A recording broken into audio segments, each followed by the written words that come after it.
I want to thank you for watching us in this podcast on the book of 2 Corinthians. Today we're in 2 Corinthians, the 8th chapter, starting with verse number 20.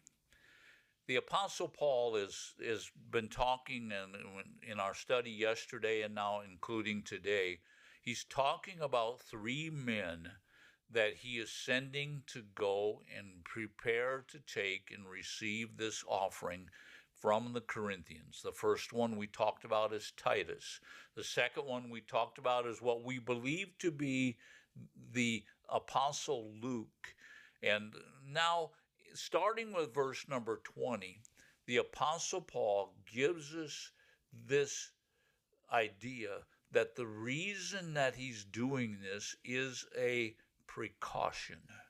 Now, we've talked about an offering. We've talked about the grace of God in an offering. We talked about the earnestness that a person, or the deep desire that a person needs to have. We talked about how an offering is not just sacrificial, but it can come out of your own finances, what you have.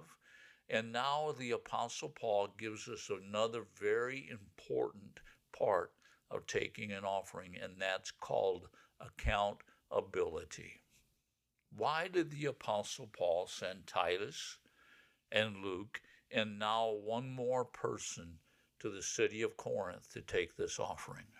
Well, notice what Paul says in verse number 20, taking precaution so that no one will discredit us in our administration of this generous gift. What's Paul saying? We're taking a precaution. We're setting something in place. This word precaution actually means to set something in place. We're taking this precaution. We're setting this in place. Why? So that no one will discredit us.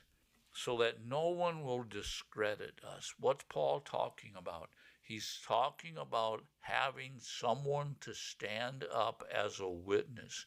How many of you know that accountability really is having someone witness that what you've done is right?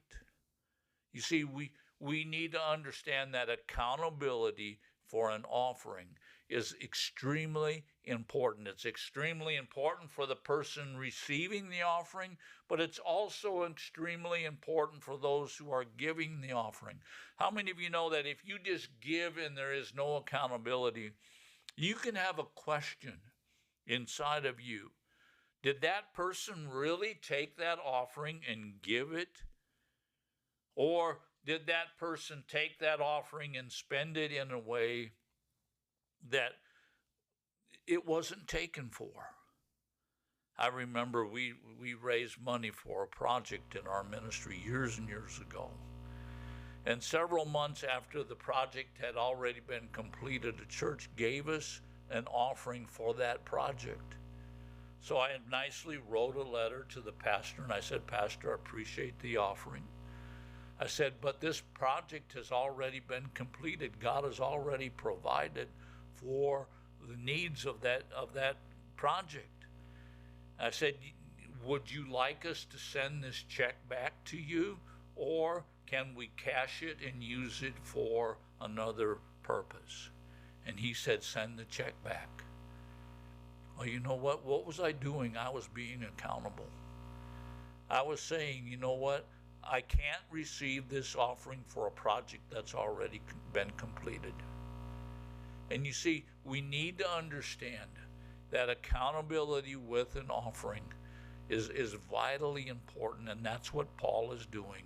He's saying we're taking this precaution, we're setting this in place. What's he talking about? We're setting this in place by sending Titus and by sending Luke, and we're going to find someone else here in just a minute. But he says that no one will discredit us in our administration of this generous gift. What's he talking about? In the way that we spend this money. You see, the Apostle Paul received that offering, and it was a large offering. He received that offering, but he was so concerned with the way that it's spent, he said, you know what? I have got to bring a bunch of witnesses in. I've got to bring at least 3, and we're going to find out later on it was more than 3. I've got to bring these people in and so that they can say along with me, this is where that offering went. We delivered this offering to the saints in Jerusalem. Now let's go on into verse number 21. For we have regard for what is honorable. One of the things that we need to do with offerings is we need to regard them as honorable. The word regard in the Greek it could be translated as to think or to plan beforehand.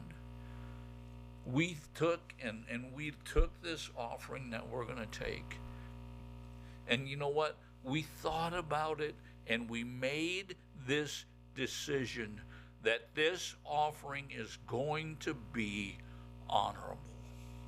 It's going to be good. It's going to be good in the way that we treat this offering. We are not going to be deceptive. We are not going to take money for one thing and spend it somewhere else, but we are going to take this offering and we are going to give it to what it was given towards. We've already talked about how the Corinthians had this earnest desire to participate in this offering for the people in Jerusalem. What would have happened if Paul had said, well, we needed to take out expenses?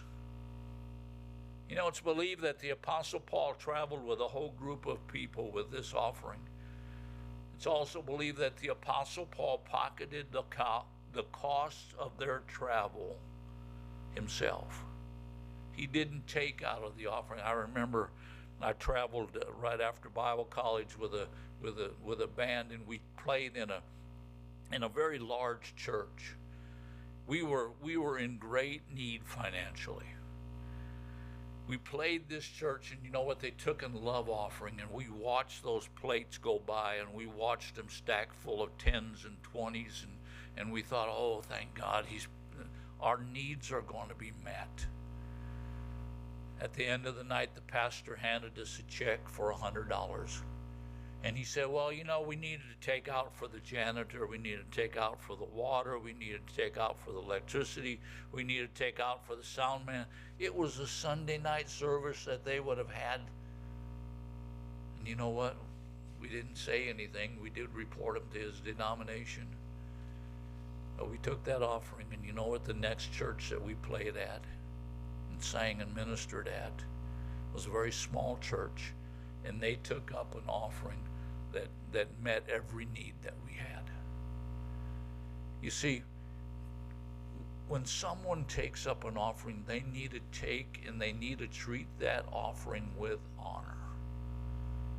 They need to treat it with respect. And the Apostle Paul said this offering, it's honorable not only in the sight of the Lord. How many of you know when a person takes an offering that offering is honorable in the sight of the Lord? So you need to treat that offering with respect, but it's also in the sight of men. You need to treat the offerings with honor. That's what the Apostle Paul is doing. Why did he appoint 3 men to go and take this offering? He did it for accountability's sake. We're going to continue our study tomorrow, so join us as we continue our study in the book of 2 Corinthians. Thank you for watching.